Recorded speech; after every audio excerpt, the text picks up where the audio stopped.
HB pencils are unreliable.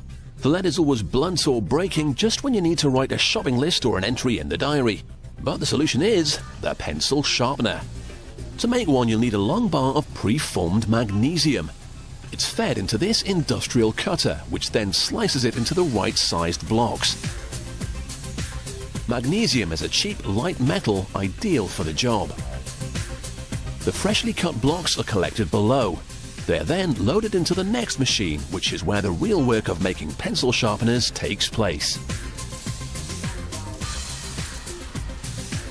Anyone who was ever bored in maths or history will certainly recognize the shape that's beginning to emerge.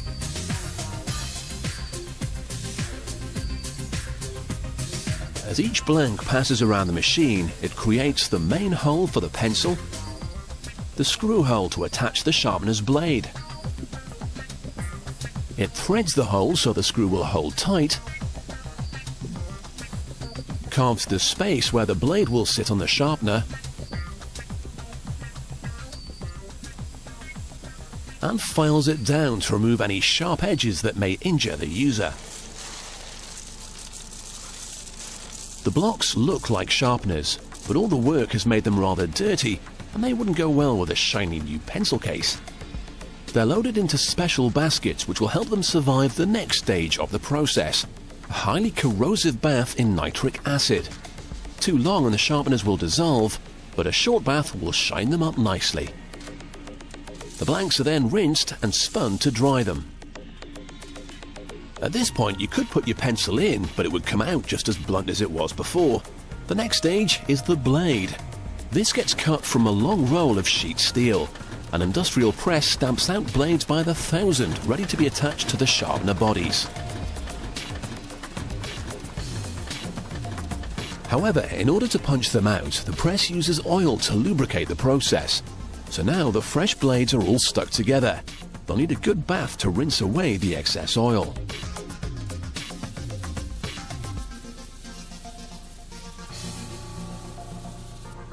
They're now heading for the ovens.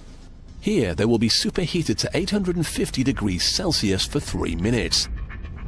When they emerge, they're cooled with another oil bath, and the rapid cooling is what hardens the metal.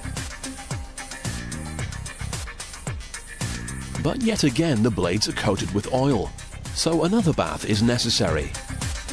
However, this time they're not washed. Instead, the blades are immersed in sand, which absorbs the oil.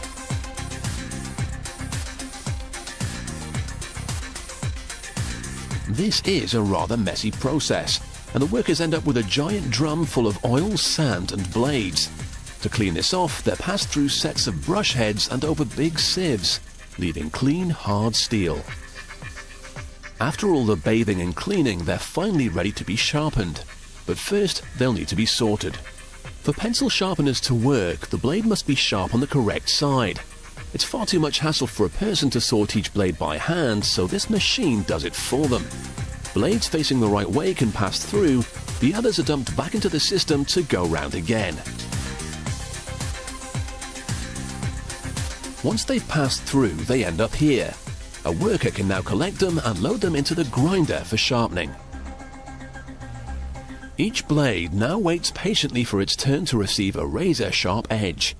Each slot on the carousel takes one blade only, and the highlighted side here is ground down so it'll be ready to take on even the most stubborn HB pencil.